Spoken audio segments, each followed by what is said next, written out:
네, 금요 회복 예배에 오신 분들을 주임으로 환영합니다. 저희가 코로나 전염병으로 인해서 장기간 예배를 드리지 못하다가 다시 예배를 드리게 되었습니다.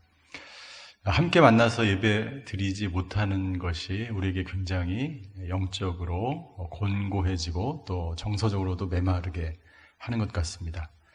1대1을 만나서 하는 것과 1대1을 그냥 영상으로 하는 것은 엄청난 차이가 있는 것처럼 예배를 영상으로 드리는 것과 이렇게 함께 만나서 예배하는 것은 굉장한 차이가 있죠. 예배 갈급함으로 회복 예배 나오신 모든 분들을 주여 다시 한번 환영합니다. 우리 11월과 12월은 예수님처럼이라는 주제로 함께 말씀을 나누기를 원합니다. 어떻게 하면 우리가 예수님을 닮은 그러한 성품으로 예수님을 닮은 인격과 예수님의 마음으로 이 세상을 살아갈 수 있을지에 대해서 함께 우리 말씀을 나누기를 원합니다.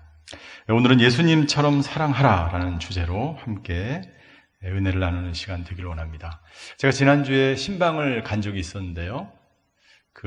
어떤 회사의 개업 예배였습니다. 어떤 회사였냐면 AI를 이렇게 디자인해서 만드는 그런 회사였어요.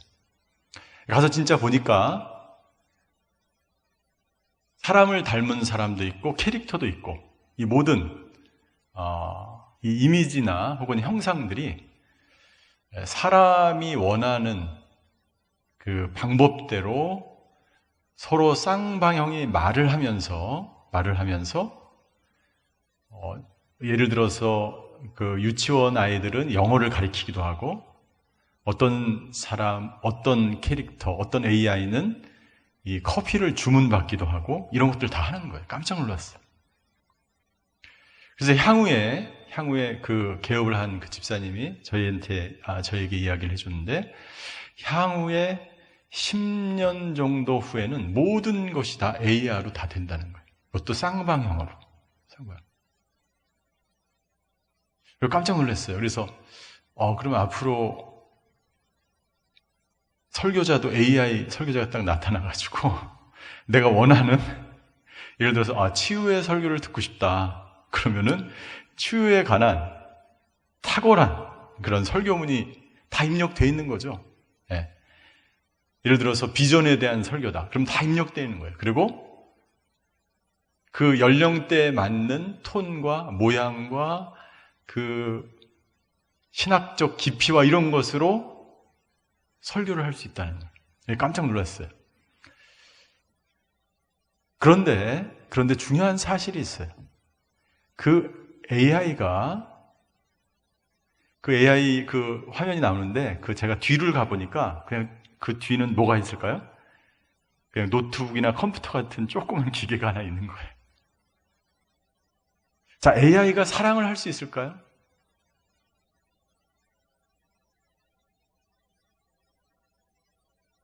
가짜 사랑은 할 수 있겠죠. 그 집사님이 굉장히 중요한 그러한 메시지를 나중에 저에게 주는데 그럼 나중에 10년, 20년 후에 모든 것이 AI로 다 바뀌면 진짜 사람이 아닌데 사람이 아닌 그 겉모습만 사람인 형태로 나와서 이야기를 하고 또 커뮤니케이션을 하고 모든 것을 다 하는데 한 가지 못하는 것이 있는데 그것은 뭐냐면 영적인 부분이라는 거예요. AI가 할 수 없는 거죠.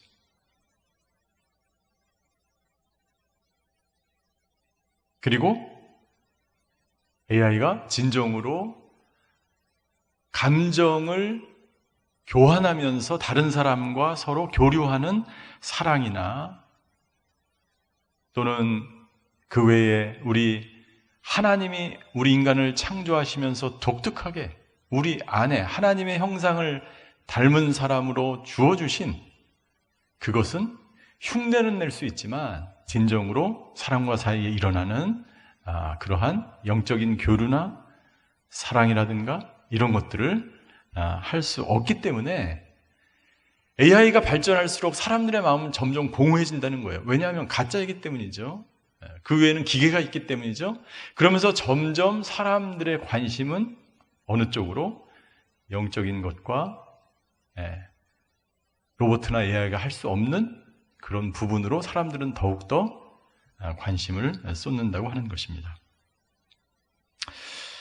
저희는 11월과 12월에 우리 예수님처럼 예수님의 마음과 예수님의 성품을 닮은 그러한 사람으로 살아가는, 어떻게 하면 그것이 가능할까라는 주제로 함께 살펴보기를 원합니다. 우리가 누군가를 닮아가려면 또 그 사람이 내가 너무나 존경하기 때문에 그 사람의 모습과 형상과 말과 언어와 그 사람의 심상과 그 모든 것을 닮아가려면 어떻게 해야 될까요? 그 사람과 오랜 시간을 함께 해야 합니다. 함께 합니다. 시간을 함께 해야 합니다. 함께 말하고 함께 대화하고 마치 지금 예수님과 제자들처럼 함께 수많은 시간을 오랫동안 함께 해야 합니다. 그리고 함께 해야 될 뿐만 아니라 깊은 교감과 나눔이 있어야 합니다. 깊은 교감과 나눔이 있어야 돼요. 그렇지 않고서는 우리가 내가 좋아하는 사람을 닮아갈 수 없다는 것이죠. 우리가 예수님을 닮아가는 것도 똑같습니다. 우리가 예수님을 닮아가려면 예수님과 많은 시간을 함께 해야 하고 또 예수님과 깊은 만남과 교감을 해야 되겠죠. 예수님의 말씀을 우리가 들어야 합니다. 그리고 예수님과 함께 기도해야 되고 그 말씀을 묵상해야 하고 묵상한 대로 말씀대로 살아내야 하고 예수님과 동행하는 삶을 살아야 하고 그런 시간들을 오랫동안 예수님과 동고동락해야만이 예수님을 닮아갈 수 있다는 것이죠. 오늘 예수님께서는 제자들에게 이렇게 말씀하셨어요. 35절에 보니까 이렇게 말씀하십니다. 35절, 너희가 서로 사랑하면 이로써 모든 사람이 너희가 내 제자임을 알게 될 것이다. 너희가 사랑하라라고 말씀하셔요. 사랑하라라고 말씀하셨어요. 그리고 너희가 사랑하면 너희가 내 제자인 줄 알게 되리라고 말씀하셨어요. 자, 예수님이 이 말씀을 하시기 직전에 어떤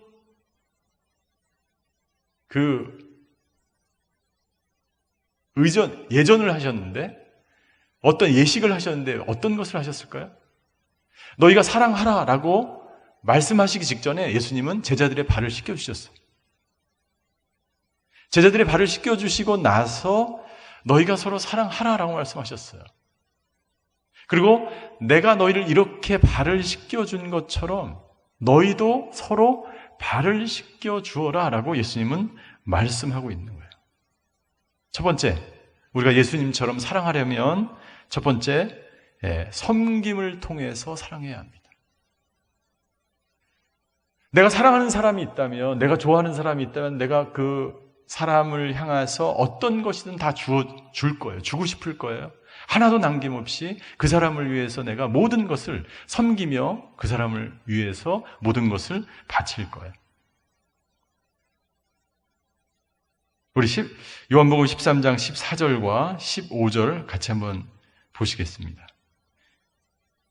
세족식을 다 끝난 이후에 제자들의 발을 다 한 명 한 명 다 씻겨준 이후에 예수님은 제자들에게 이렇게 말씀하십니다. 요한복음 13장 14절과 15절. 14절, 15절 읽겠습니다. 주이며 선생님인 내가 너희 발을 씻겨주었으니 너희도 서로 남의 발을 씻겨주어야 한다. 내가 너희에게 행한 대로 너희도 행하게 하기 위해 내가 본을 보여주었다.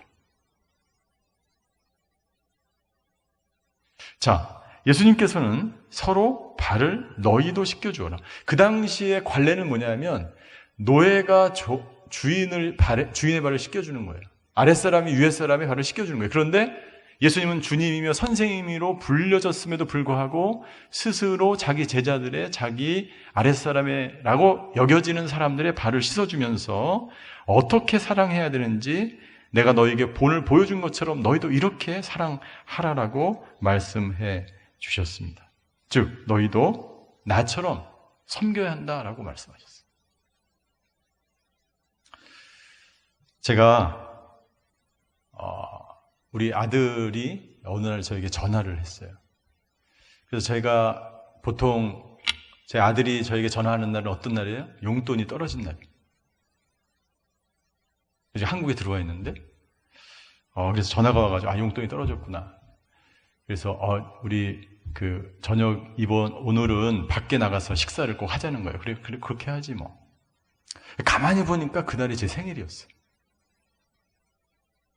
그래서 생일날 나한테 용돈을 달라지는 않을 것 같은데, 이 아이가 제정신이라면. 그래서 그 식당에 딱 갔는데, 우리 아이가 양손에 선물을 들고 나타나. 선물을 들고. 양손. 한 손에 케이크와 한 손에 꽃다발과 그리고 시계, 선물을 다 거기다 주고 나타난 거예요. 제가 깜짝 놀랐어요. 그리고 제가 선물을 딱 풀었는데 거기에 카드를 썼어요. 카드에 이런 글이 있었습니다. 아빠 생신 축하드려요. 아빠는 저한테 너무 많은 걸 해주시는데 저는 아빠한테 너무 못 해주는 것 같아요. 아직 해줄 수 있는 그런 여력이 안 되겠죠? 항상 감사하고 사랑해요. 열심히 살아서 돈 벌어서 효도할게요. 꼭 돈을 벌어야 효도한 건 아닌데 돈 벌어서 효도할게요. 사랑해요. 아들이 준서.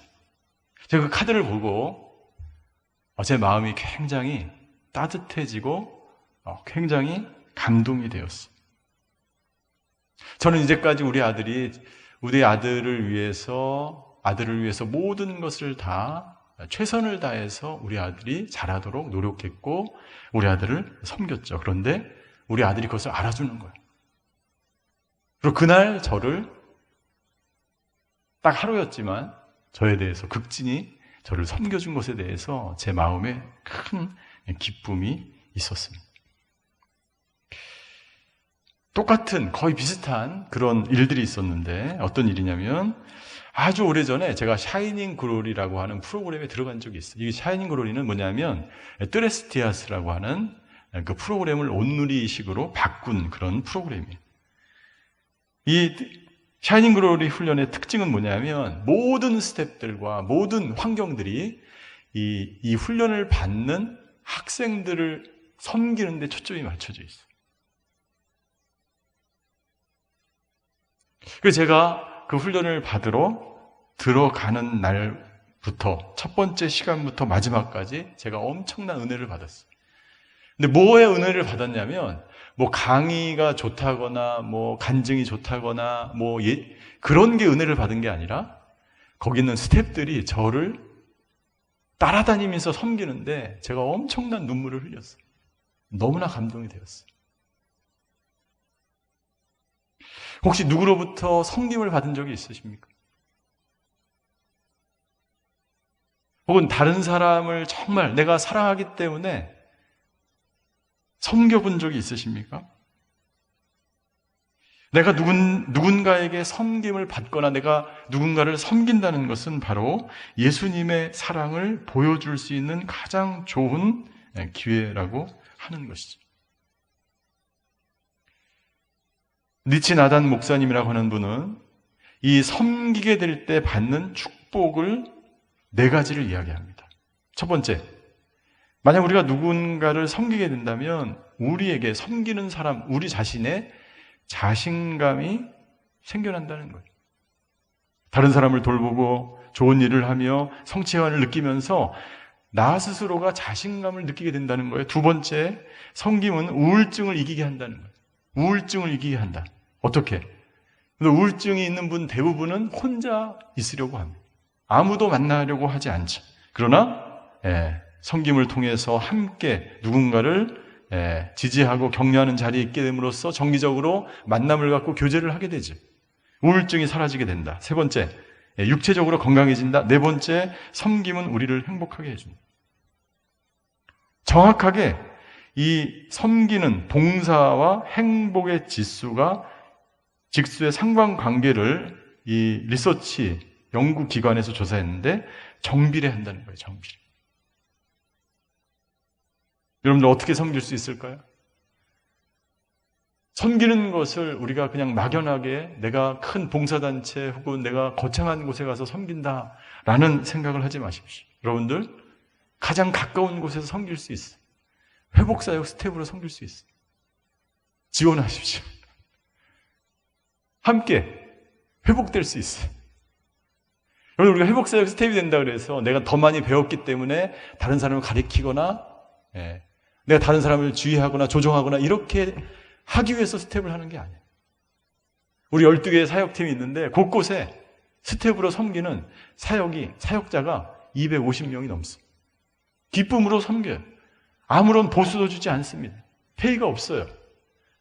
자기의 시간을 들여야 되고 물질을 들여야 되고 열정을 들여야 되고 모든 것을 그 시간에 바치는 거예요. 왜요? 그렇게 할까요? 왜? 그 섬김의 기쁨과 축복이 우리에 있기 때문이에요. 그 섬김을 통해서 예수님을 닮은 사람처럼 예수님처럼 사랑할 수 있는 기회가 나에게 주어지기 때문이에요. 작은 것부터 할 수 있어요. 교회 봉사를 할 수 있어요. 다른 사람을 위해서 기도할 수 있어요. 예수님처럼 여러분들 섬김의 자리에서 예수님을 닮은 사랑을 실천하시는 저와 여러분들이 되시기를 주님으로 축원합니다. 두 번째, 예수님처럼 사랑하려면 용서함으로 사랑하십시오. 용서함으로. 여러분들 이 13장 전체를 보시면 예수님께서 서로 사랑하라라고 하는 이 앞뒤에 어떤 사건이 있었냐면 엄청난 사건이 있었어요. 저희가 34절, 35절에 예수님이 내가 너에게 새 계명을 준다. 서로 사랑하라. 내가 너희를 사랑한 것 같이 너희도 서로 사랑하라 라고 말씀하셨죠. 그런데 그 바로 앞에 어떤 일이 있었습니까? 세족식을 한 이후에 세족식이 끝나자마자 가룟 유다가 예수님을 은 20에 팔기 위해서 그 모여있는 자리를 뛰쳐나갑니다. 가룟 유다의 배신이 있었어요. 그리고 서로 사랑하라라고 말씀하신 그 다음에 어떤 일이 있었습니까? 저희가 읽은 본문의 36절부터 38절까지 보면 베드로가 예수님에게 이렇게 고백합니다. 예수님, 저는 예수님을 위해서 목숨을 바치겠습니다라고 이야기합니다. 그런데 예수님이 베드로에게 이렇게 이야기합니다. 내가 달기 울기 전에 3번 나를 부인할 것이다. 예수님은 가룟 유다가 자기를 배신할 것도 알고 있었어요. 그리고 베드로가 자신을 부인할 것도 알고 있었어요. 그러나 예수님은 제자들의 발을 씻겨줍니다. 그리고 제자들을 향하여 네가 왜 나를 배신하냐고, 내가 너를 어떻게 섬겼는데, 내가 너를 어떻게 양육했는데, 내가 너를 어떻게 키웠는데 내가 나를 배신하느냐, 내가 나를 부인하느냐라고 말씀하지 않으십니다. 모든 것을 다 용서해줘요. 어떻게? 십자가에서 자기를 죽인 그 로마 군인을 용서하는 그 사랑으로. 용서를 통해서 자기가 이 땅 가운데 오신 예수님이 십자가에서 죽으신 진정한 의미를 스스로 말씀하시는, 나는 배반을 당하고 나는 부인을 당하고 나는 침뱉음과 나는 모욕을 당해도 나는 십자가에서 너희를 용서하기 위해서 이 땅 가운데 오셨다라고 예수님은 말씀하고 계신 거죠. 요한복음 13장 21절에 예수님은 이렇게 말씀하십니다. 제자들의 발을 다 씻겨진 이후에 예수께서 이렇게 말씀하시는 거예요. 예수께서는 이렇게 말씀하시고 나서 심령으로 몹시 괴로워하며 말씀하셨습니다. 내가 진실로 진실로 너희에게 말한다. 너희 중 하나가 나를 배반할 것이다. 여러분, 누군가에게 배신을 당하거나 누군가에게 모욕을 당하거나 창피를 당하는 것, 수치를 당하는 것, 이것은 굉장히 고통스러운 거죠. 예수님도 너무나 고통스러워하셨죠. 심령으로 고통스러웠어요. 그럼에도 불구하고 용서를 하십니다. 발을 씻겨주십니다. 여러분들 제자 가룟 유다의 발을 씻기는데 그 마음이 어떠셨을까요?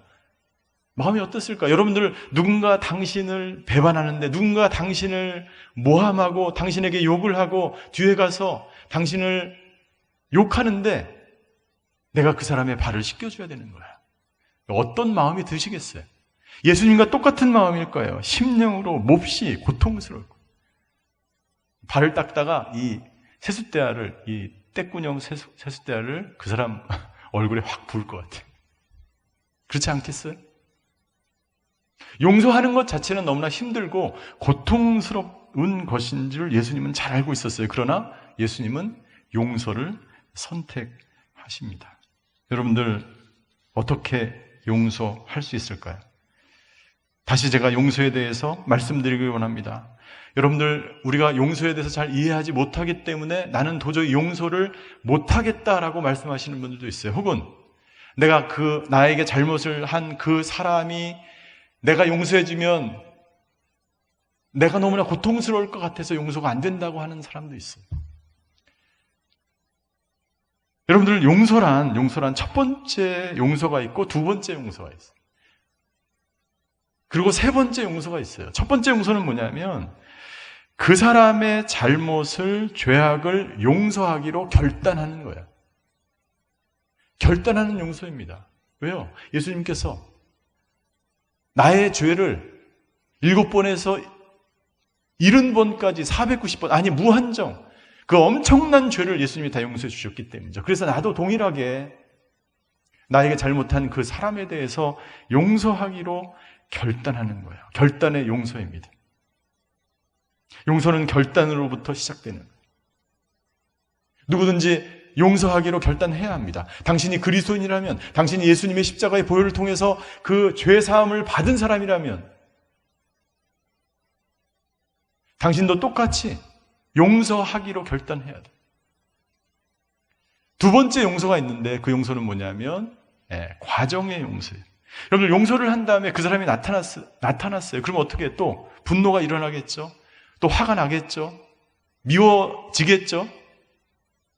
그러나 내가 결단을 했기 때문에 내 안에 아직까지 남아있는 분노와 그리고 수치와 그 사람을 향한 아직 해결되지 않는 감정을 해결해가는 과정의 용서의 기간이 필요한 거예요.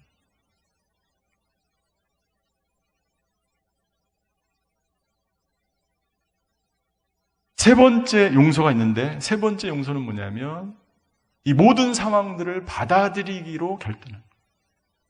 받아들이기로 결단하는 거야. 상대방을 있는 그대로 받아들이기로 결단하는 것입니다. 그 사람의 연약함을 그대로 받아들이기로 결단하는 것입니다. 가룟 유다를, 그리고 자기를 부인하는 베드로를 받아들이는 것입니다. 십자가를 지는 이 상황을 내가 받아들이는 것입니다. 자, 그렇다고 해서 화해를 바로 하는 것은 아니에요. 화해는 네 번째, 화해는 고려하는 것입니다. 나에게 잘못을 한 그 사람이 있는데 계속해서 그 사람이 나를 가해하고 똑같은 잘못을 반복적으로 나에게 질 때 나는 너무나 힘들고 고통스럽겠죠. 그런데 그 사람과 가서 화해를 할 필요는 없습니다. 화해는 그 사람이, 상대방이 완전히 자신의 잘못을 인정할 때, 그리고 나와 함께 그 사람이 가해자로서의 자신의 책임을 인정하고 서로 가해자와 피해자가 아니라 서로 동등한 관계에서 만날 수 있을 때 화해를 하는 것입니다. 예수님은 자기를 부인한 베드로를 다시 부활하셔서 찾아가십니다. 그리고 베드로를 용서해 줄 뿐만 아니라 베드로와 완전하게 화해를 하죠. 베드로도 예수님과 만나서 용서를 받고 화해를 합니다. 여러분들, 용서를 하게 되고 용서를 받게 되면 어떤 결과가 있을까요? 왜 우리가 용서를 해야 되냐면, 우리가 여러 번 말씀드리지만 자기 자신을 위해서 용서해야 되는 거죠. 내가 자유케 되기 위해서 용서를 해야 합니다. 여러분들, 용서를 하지 않거나 혹은 용서를 받지 못하면 엄청난 고통에 시달리게 됩니다.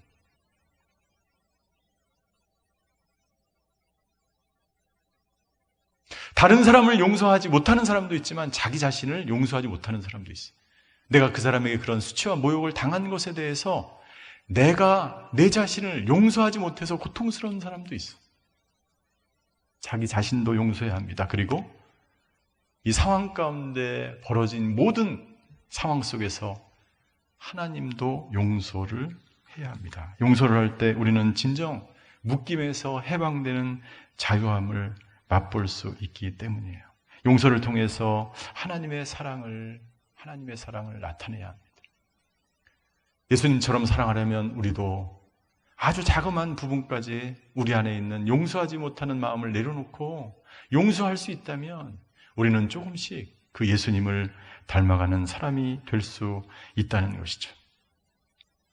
세 번째, 우리가 예수님처럼 사랑하려면 희생함으로 사랑해야 합니다. 희생함으로 사랑해야 합니다. 34절 다시 반복해서 제가 읽습니다. 내가 너희에게 새 명을 준다. 서로 사랑하라. 내가 너희를 사랑한 것 같이 너희도 서로 사랑하라고 말씀하십니다. 내가 너희를 사랑한 것 같이. 예수님이 어떻게 제자들을 사랑하셨습니까? 어떻게 우리를 사랑하셨습니까? 십자가에서 자기를 온전히 내어줌으로, 희생함으로 사랑하셨죠. 인간의 사랑에는 세 가지가 있어요. 첫 번째, 낭만적인 사랑이 있어요. 낭만적인 사랑에 필요한 것은 열정입니다. 열정적인 사람들은 서로가 좋아서 사랑합니다. 그러나 이 낭만적인 사랑은 영원히 가지 못해요. 오래 가지 않습니다. 중간에 힘들면 갈라지기도 하는 것이죠. 두 번째 사랑이 있는데 이 사랑을 제가 이성적인 사랑이라고 이야기해봤어요. 이성적인 사랑에는 언약이 필요해요. 어떠한 어려움이 있어도 끝까지 같이 가는 사랑. 네. 언약이 이 사람을 지켜주는 것이죠. 언약을 소중히 여기는 것입니다. 그래서 낭만적인 사랑이 심어도 이 언약 때문에 끝까지 사랑할 수 있는 거죠. 그런데 이것만으로 부족합니다. 세 번째 사랑이 있는데 그 세 번째 사랑이 바로 희생적인 사랑. 희생적인 사랑에서 필요한 것은 무엇입니까? 희생적인 사랑에서 필요한 것은 바로 무조건적인 사랑. 무조건적인 사랑. 이 무조건적인 사랑만이 이 사랑을 온전케 할 수 있습니다. 고린도전서 13장에 나와 있는 그 사랑장에 나와 있는 사랑은 오래 참고, 사랑은 온유하며, 사랑은 시기하지 않으며, 자랑하지 않으며, 그 모든 사랑을 우리 인간이 어떻게 할 수가 있어요? 할 수 없죠. 불가능하죠. 그러나 여러분들 우리가 오늘 예수님이 말씀하신 대로 우리가 섬길 수는 있어요. 우리가 용서하려고 결단을 할 수 있어요. 그리고 나의 시간과 물질을 희생해서 내가 좋아하는 사람을 위해서, 하나님의 있는 교회를 위해서 나의 시간을 희생할 수 있어요. 내 시간을 희생해서 금요일날 저녁에 이 저녁에 나와서 주님과 함께 예배를 드릴 수는 있어요. 희생이죠. 예수님이 자신을 십자가에서 희생할 때는 조건이 없었어요. 우리를 무조건적으로 사랑하기로 결정하셨기 때문에 예수님은 자신을 온전하게 십자가에서 죽으심으로 말미암아 그 사랑을 온전하게 하였던 것이죠. 많은 학자들이 이 사랑을 정의합니다. 정의하려고 노력했습니다. 제가 한 책을 읽은 적이 있었는데 All About Love라는 책, 벨 훅스라고 하는 뉴욕대학교 교수님이 쓰신 글인데 그 책을 읽으면서 굉장히 제가 감명 깊게 그 책을 읽었습니다. 그 책에서 벨 훅스 교수는 사랑이 무엇인지를 정의한다. 자기가 지금까지 사랑을 정의하기 위해서 수많은 노력을 했습니다. 크리스찬 학자죠. 벨 훅스는 스카펠 박사의 아직도 가야 될 길을 인용하면서 사랑을 이렇게 정의합니다. 사랑이란 자기 자신과 다른 사람의 영적인 성장을 위하여 자아를 확장하고자 하는 의지라는 거예요. 사랑이란 영적 성장을 위해서, 너와 나의 영적 성장을 위해서 자아를 확장하고자 하는 의지. 자아를 확장하고자 하는 의지.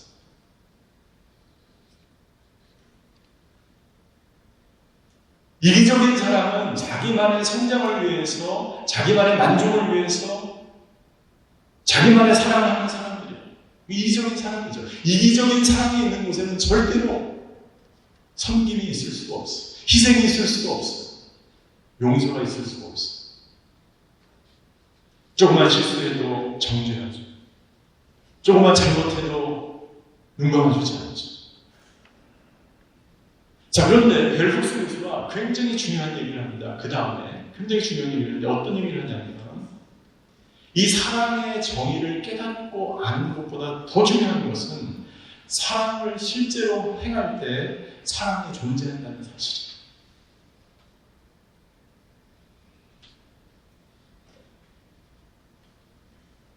여러분, 우리가 하나님의 그 사랑, 우리가 받은 그 은혜, 예수님께서 우리를 위해서 주신 그 사랑을 전하기 위해서 살려고 합니다. 예수님을 닮아가려고 합니다. 내 안에 가시가 많고 내 안에 상처가 많고 내 안에 어둠이 많을지라도, 죄악이 많을지라도 어떻게 해서든지 그 예수님을 닮아가는 인생을 살려고 우리는 노력합니다. 그리고 예수님처럼 사랑하려고 우리는 살아갑니다. 중요한 사실은 사랑은 실제로 할 때에 사랑이 존재한다는 사실. 즉 여러분들 예수님처럼 사랑하려면 섬김의 사랑, 용서의 사랑, 희생의 사랑을 해야 된다고 우리가 지금 듣고 알고 있어요. 여러분, 제가 지금 이야기하는 거, 이 요한복음 13장에 있는 말은 누구나 하는 이야기죠. 가장 보편적인 예수님의 삶의 모범이었죠. 중요한 것은 뭐냐면 여러분들, 우리가 섬기는 현장이 있어야 하고, 우리가 용서하는 본을 보여야 하고, 직접 자기를 희생하는 그러한 본을 보여야 한다는 거예요. 제가 읽은 책 중에, 아주 오래전에 읽은 책 중에 이런 이야기가 있습니다. 어떤 사람이 비가 억수로 쏟아지는 그 비를 맞으면서 걸어가고 있었어요. 사람들이 그 사람을 보면서 이야기하는데, 어떤 사람은 저 사람이 비를 맞고 가나 정신이 이상한가 보다. 어떤 사람은 일기예보를 못 봤나 보네. 어떤 사람은 이렇게 이야기합니다. 저 사람 우산을 안 가지고 다니네. 준비성이 없는 사람이에요. 그런데 어떤 사람은 자기 우산을 들고 그 사람에게 뛰어가서 그 사람에게 우산을 받쳐주고 같이 걸어간다는 거예요. 사랑은 함께 동행하는 것입니다. 함께 그 사람의 아픔에 함께 하는 것입니다. 사랑은 행하는 것입니다. 예수님께서 본을 보이셨던 것처럼 저와 여러분들도 섬김의 본을, 용서의 본을, 그리고 희생의 본을 보임으로써 예수님처럼 사랑하는 저와 여러분들 되시기를 주님으로 축원합니다. 기도하시겠습니다.